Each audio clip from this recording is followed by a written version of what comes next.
Desde que Colón llegó a las costas del nuevo continente, han surgido muchos mitos. Algunos de estos se han visto como lo que son.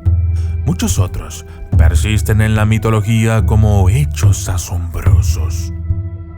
Uno de estos mitos es que los aztecas creían que Hernán Cortés era en realidad una deidad reencarnada con el nombre de Quetzalcóatl. Según la historia, los aztecas creían en un dios blanco y con barba llamado Quetzalcóatl que, hace mucho tiempo, había desaparecido en el este. Sin embargo, antes de irse, prometió volver. Cuando Cortés y su tripulación de españoles desembarcaron en México en 1519, muchos pensaron que eran dioses. Y cuando su marcha hacia el interior les llevó a puertas del emperador azteca, este reconoció quién era Cortés en realidad. Moctezuma, un hombre piadoso, proclamó que Cortés era en realidad el mismísimo Quetzalcóatl, venido a cumplir la profecía. A continuación, entregó amablemente las llaves de su imperio al dios blanco y barbudo. Esto fue lo que se cree que pasó hasta el día de hoy. Ya que en este video analizaremos este mito, descubriremos por qué es falso, cómo surgió y por qué tanto los europeos como indígenas del México posterior a la conquista llegaron a creer en él. Pero antes, debes saber que este video está hechizado. Y si no estás suscrito al canal, una maldición azteca caerá sobre ti.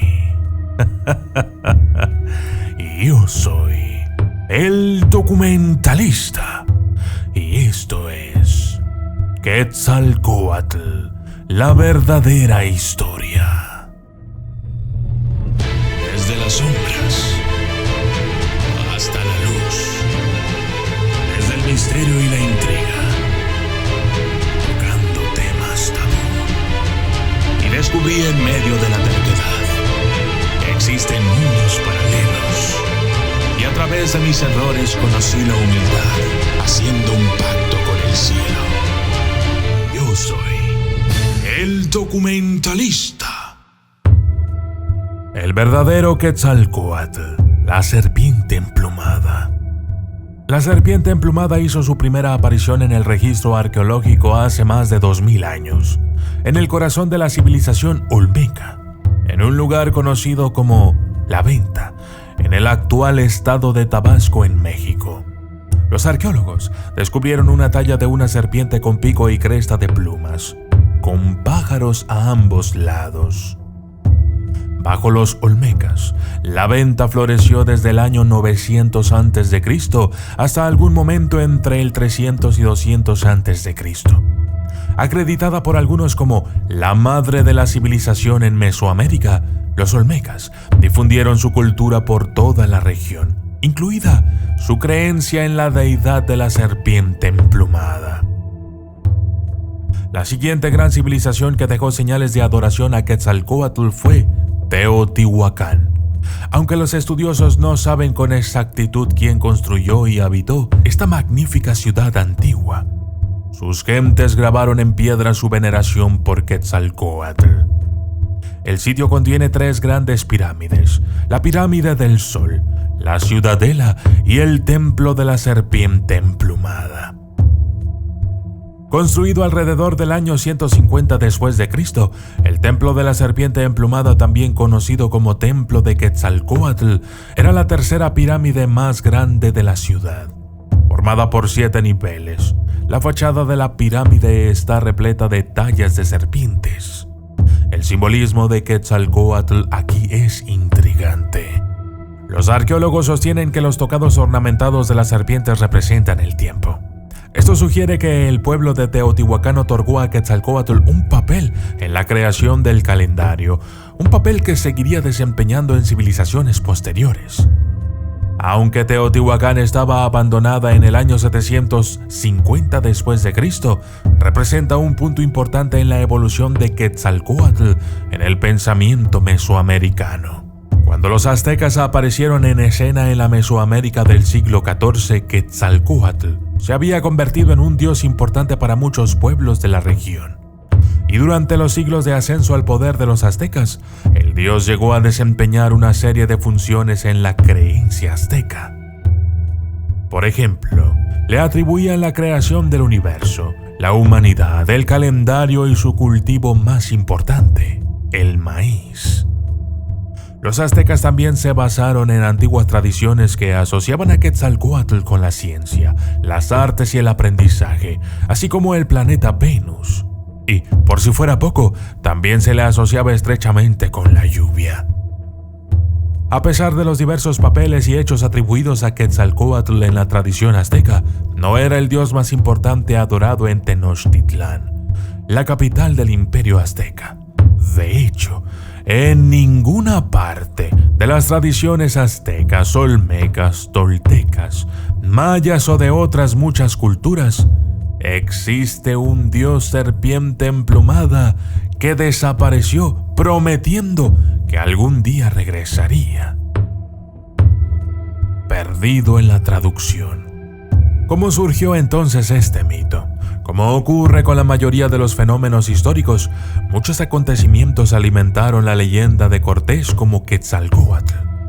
Quizás uno de los primeros en ocurrir, cronológicamente, fue una simple cuestión de mala traducción. Cuando los españoles llegaron a la costa mexicana en 1519, eran unos completos desconocidos en el mundo mesoamericano. Así, a medida que los españoles se adentraban en el nuevo continente, los pueblos por los que pasaban y a veces destruían, no tenían ni idea de cómo llamarlos. En la Mesoamérica del siglo XVI, parte de la identidad de una persona era su ciudad de origen o papel social que desempeñaba. Con el tiempo, los hablantes del náhuatl denominaron a los españoles como castilteca o gente de Castilla. Pero eso fue años después. Por el momento, nadie sabía de dónde habían venido los españoles, por lo que no podían etiquetarlos de forma tradicional. Sin embargo, parece que muchos habitantes de la región estaban impresionados por las armas y los caballos españoles. Al fin y al cabo, en aquella época no existía nada parecido en México. Cuando los españoles registraron las interacciones que tuvieron con los diversos pueblos del centro de México, anotaron que estos los llamaban Teotl. En náhuatl, Teotl puede significar Dios, y esta fue la traducción a la que se aferraron los españoles. Pero el Teotl también tenía otros significados. Podía combinarse con otras palabras para calificarlos como no específicamente divinos o semejantes a dioses, sino como finos, elegantes, grandes, poderosos, etc. Impresionados por los caballos y los bienes que traían los españoles, los pueblos que se encontraron con Cortés en su marcha hacia el interior supusieron que los europeos eran gente importante. Y, a falta de otra forma de distinguirlos en el habla, utilizaron la palabra Teotl para denotarlo, que los cronistas españoles posteriores malinterpretaron como Dios. Acciones no tan reverentes. Si los aztecas hubieran creído de verdad que Cortés era un dios, el propio Cortés lo habría hecho notar. Pero en todas las cartas que escribió el rey Carlos V en las que intentaba establecer la legitimidad política y moral de la guerra que inició, nunca lo menciona. Incluso cuando describe su primer encuentro con Moctezuma, el emperador azteca, Cortés describe a Moctezuma reconociendo la humanidad del español.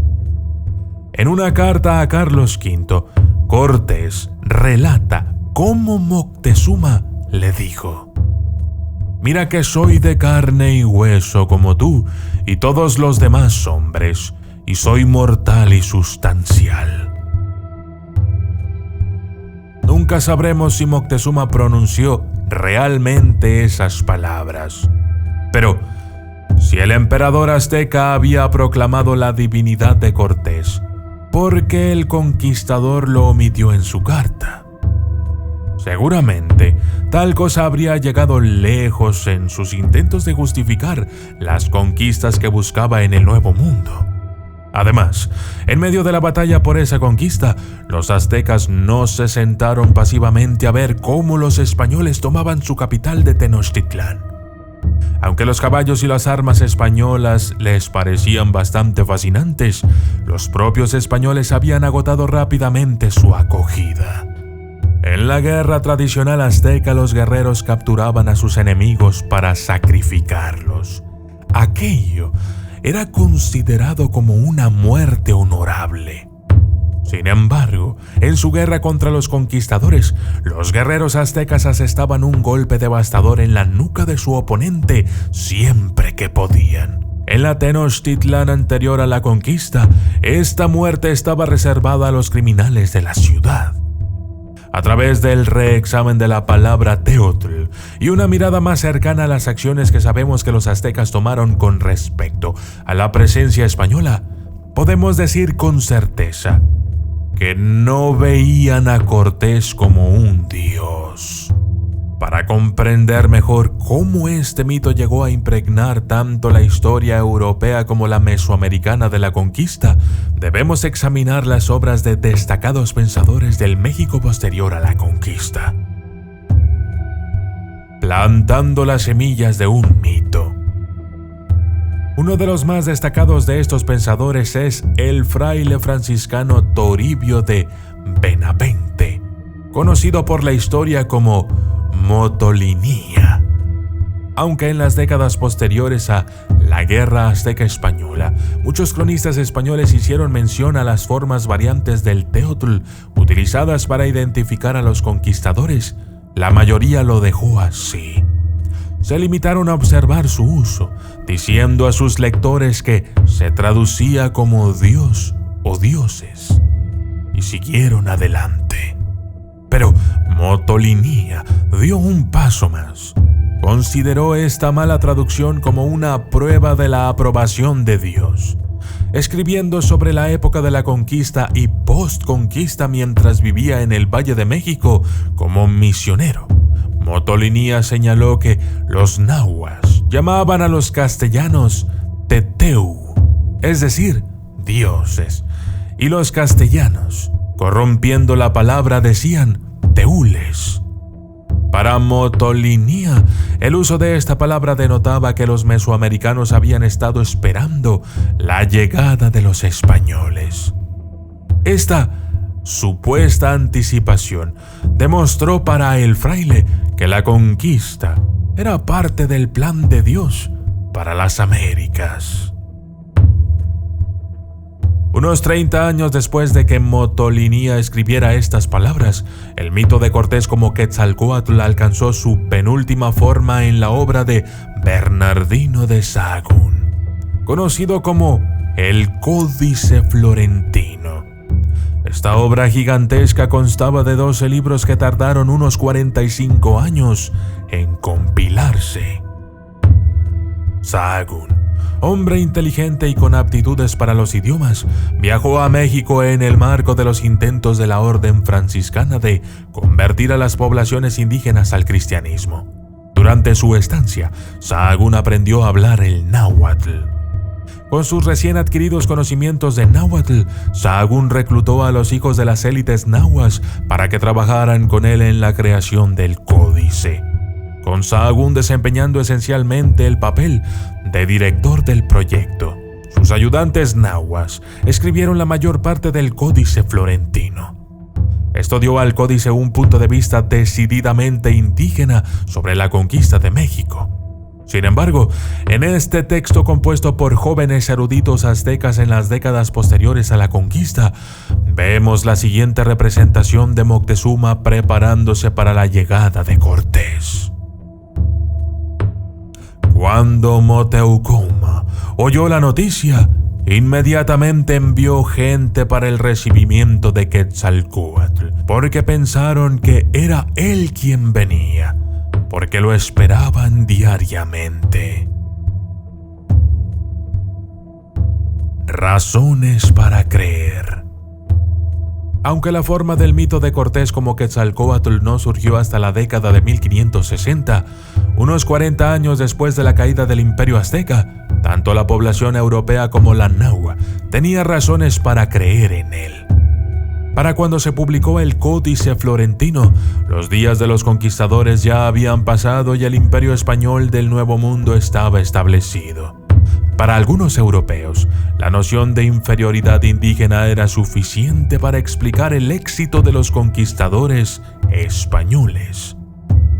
Otros españoles que emigraron a la colonia construida sobre las ruinas del Imperio Azteca, conocida como Nueva España, observaron sin duda el injusto trato que recibían las poblaciones indígenas a manos del Imperio Español. Por suerte, el mito de Cortés como Quetzalcóatl ayudó a mitigar, al menos en parte, el sentimiento de culpa de los colonos. Los europeos no solo habían sido bienvenidos, sino que habían sido adorados.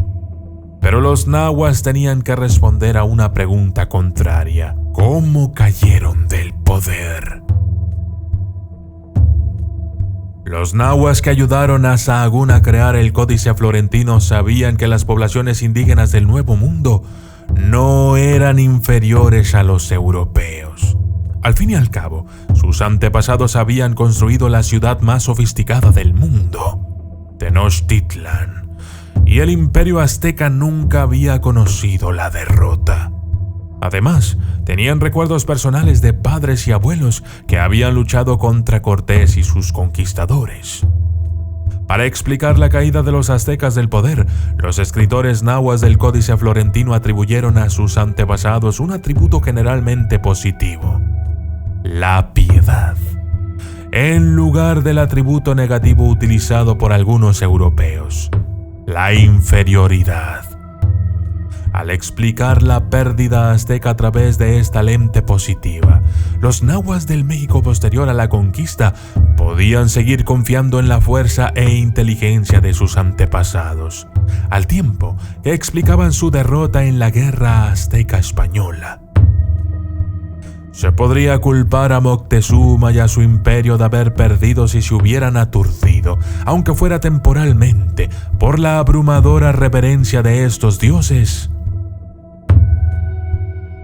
exponiendo el mito de Cortés como Quetzalcóatl. El mito de Cortés como Quetzalcóatl había cobrado fuerza durante algunas décadas antes de que se comenzara a trabajar en el Códice Florentino. En la década de 1560 había alcanzado su forma final, la que sobrevive hasta hoy.